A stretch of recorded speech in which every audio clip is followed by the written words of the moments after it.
नमस्कार, स्टोरी परिवार में आपका स्वागत है। बुलेटिन की शुरुआत करते हैं खास खबरों के साथ। बरसात के मौसम में बैरसिया नगर पालिका क्षेत्र में कहीं भी जल भराव ना हो, इसके लिए नगर पालिका ने अभी से हो रहे इंतजाम करने शुरू कर दिए हैं। नगर पालिका के सफाई कर्मियों की टीम युद्ध स्तर पर अपने काम में जुटी हुई है। इसी क्रम में गुरुवार को सुबह बैरसिया के बस स्टैंड चौराहे पर विगत कई समय से जाम पड़े नालों की सफाई नगर पालिका सीएमओ राजेश सक्सेना ने अपनी मौजूदगी में की है। जेसीबी और नगर पालिका ने स्वच्छता कर्मचारियों की मदद से करवाई। सीएमओ द्वारा बारिश से पहले की तैयारियों को लेकर शहर में जाम पड़े नाले और नालियों की सफाई लगातार करवाई जा रही है। बारिश का समय लगभग 15 जून जो निर्धारित है वो आ चुका है और नगर के जितने भी मेन रोड के नाले हैं बड़े, उनकी साफ़ सफाई का कार्य मेरे द्वारा निरंतर हमारे स्वच्छता निरीक्षक कमलेश प्रजापति के साथ और पूरी टीम के साथ हम लोग कर रहे हैं। परसों हमने 14 तारीख को नरसिंगर रोड का नाला सफाई कराया। कल 15 तारीख को नरसिंगर रोड का ही हमने जो सामने का नाला है वो पूरा सफाई कराई और आज हमारी पूरी टीम और हम जेसीबी के साथ बस स्टैंड का मेन नाला जो काफ़ी दिनों से पैक पड़ा हुआ है, दुकानदारों की कई शिकायतें आ रही थी कि सर बारिश से पहले इस नाले को आप साफ़ कराइए, तो आज मैं अपनी पूरी टीम के साथ इस नाले की साफ़ सफाई कार्य में लग गया हूँ। विदिशा रोड, भोपाल रोड और नगर के जितने भी वार्डों में जहाँ जहाँ नाले नालियाँ चौक हैं, उसमें अब मेरा निरंतर प्रयास है कि मैं शीघ्र 8 दिन के अंदर पूरे नाले शहर के और नालियाँ साफ़ करा दूं, जिससे कि हमारे नागरिकों को, दुकानदारों को किसी भी बारिश में परेशानी का सामना ना करना पड़े। राजधानी भोपाल में लगातार बच्चे गायब होने के मामलों में भोपाल पुलिस का अपना तर्क है। पुलिस का कहना है कि अधिकतर बच्चे घर से गुस्से में चले जाते हैं, जो फिर लौट कर नहीं आते हैं, लेकिन पुलिस को अपहरण का मामला दर्ज करना पड़ता है। इसमें 15 से 18 साल की आयु के बालक बालिकाएं रहते हैं। राजधानी के बच्चों के गायब होने और ऑपरेशन मुस्कान के विषय में पुलिस उपायुक्त सचिन अतुलकर ने बताया कि काफ़ी बच्चे नाराज़गी की वजह से भी घर छोड़कर चले जाते हैं और फिर वह घर वापस आ जाते हैं, परंतु ऐसे मामलों में प्रथम दृष्टता अपहरण का मामला ही दर्ज करना पड़ता है।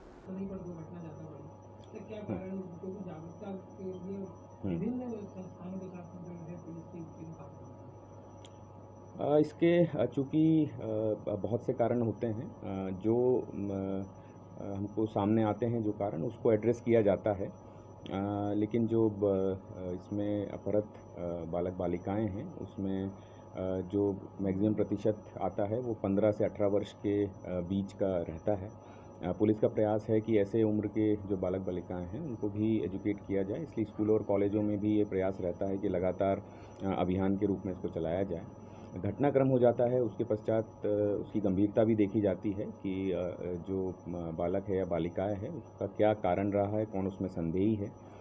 कुछ प्रकरणों में जो बालक बालिकाएं हैं वो स्वयं ही घर से चले जाते हैं और कुछ समय बाद वापस आ जाते हैं। कई बार घरेलू विवाद और अन्य कारण भी होते हैं, तो उसमें पुलिस द्वारा दस्तयाबी की जाती है। चूँकि माननीय न्यायालय द्वारा निर्देश पर इसमें प्रथम दृष्टया ही कायमी अपहरण की जाती है, लेकिन कुछ प्रकरणों में ये सामने आता है कि नाराज़गी के कारण या कोई अन्य विवाद के कारण जो है ये चले गए थे घर से।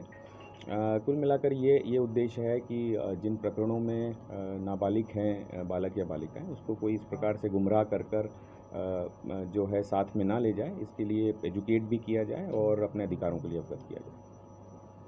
एक छात्रा से उसके बॉयफ्रेंड ने 5 साल तक दुष्कर्म करने और मारपीट का मामला सामने आया है। बताया जा रहा है कि छात्रा से आरोपी ने शादी की बात करने पर उससे घर पर रेप करने के बाद गर्लफ्रेंड से जमकर मारपीट भी की। परेशान होकर छात्रा ने पपलानी पुलिस से आरोपी प्रेमी के खिलाफ दुष्कर्म और मारपीट की शिकायत की। पुलिस ने पास्को एक्ट समेत अन्य धाराओं में मामला दर्ज कर आरोपी को गिरफ्तार कर लिया। इसमें पीड़िता की रिपोर्ट पर से 376 और पॉक्सो का केस रजिस्टर किया है।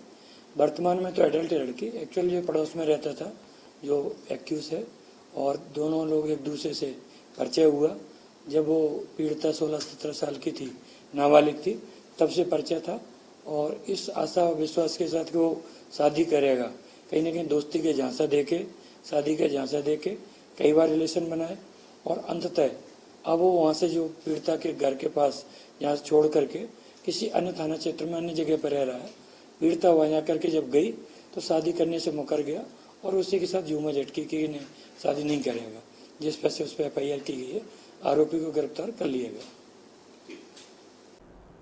मध्य प्रदेश में जैसे जैसे नगरीय निकाय चुनाव नजदीक आते जा रहे हैं वैसे वैसे राजनीतिक गलियारों में अंदर हलचल तेज होती जा रही है। राजधानी भोपाल के वार्डों में भी नेता अपनी दावेदारी के साथ साथ जीत का दावा भी करते दिखाई दे रहे हैं।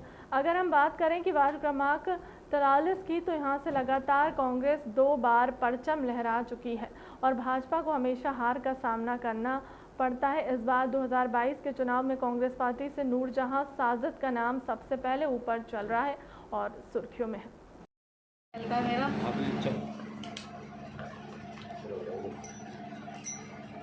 लंबे समय से वार्ड में चुनाव लड़ने को लेकर मेहनत कर रहे प्रत्याशी भी दमखम के साथ चुनावी मैदान में उतरकर पार्टी के टिकट मिलने का इंतजाम कर रहे हैं। कई लोगों ने इस बीच के फॉर्म भर दिया है, तो पार्टी से हरी झंडी मिलने के बाद भी फॉर्म भरने का इंतजार किया जा रहा है। उसी बीच राजधानी भोपाल के वार्ड 42 में लंबे समय से चुनाव की तैयारी में जुट गए हैं। एक पार्षद प्रत्याशी का वोटर लिस्ट से नाम कट जाने के बाद सपने चकनाचूर हो जाने का मामला सामने आया है। शहर के वार्ड 42 से पार्षद का चुनाव लड़ने की पूरी तैयारी कर चुके पीड़ित शहजान अहमद सिद्दीकी का आरोप है कि उनके भविष्य को खत्म करने के मकसद से षड्यंत्र पूर्वक नई मतदाता सूची से उनका नाम काटा गया है।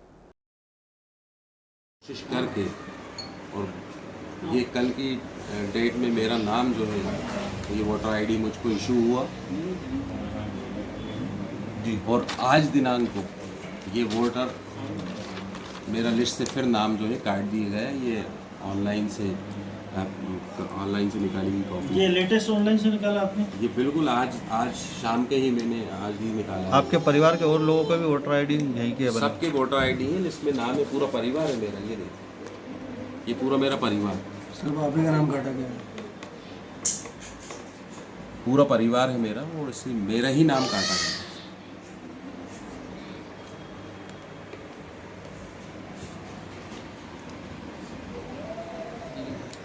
आपका नाम बता दीजिए। मेरा नाम शहजान अहमद। कांग्रेस पार्टी में कब से कार्यरत हैं? मैं 15-20 साल से कांग्रेस पार्टी के लिए संघर्ष कर रहा हूँ। कांग्रेस पार्टी में किस किस पदों पर रहे हैं आप? लेकिन पद पे तो पूर्व में तो NSUI में भी रहा, यूथ कांग्रेस में भी रहा, लेकिन वर्तमान में मैं मंडलम अध्यक्ष हूँ और ज़िला उपाध्यक्ष हूँ कांग्रेस पार्टी से। गुना जिले में आज 16 जून को ब्लू फोर्स मानव एकता संघ द्वारा मथुरा नगर आंगनवाड़ी केंद्र पर बच्चों को खिलौने व स्टेशनरी आदि वितरित किए गए। साथ ही आंगनवाड़ी कार्यकर्ता बहन शांति सेन व आंगनवाड़ी सहायिका बहन रामश्री साहू को एक सम्मान पत्र व उपहार भेंटकर उन्हें प्रोत्साहित किया गया।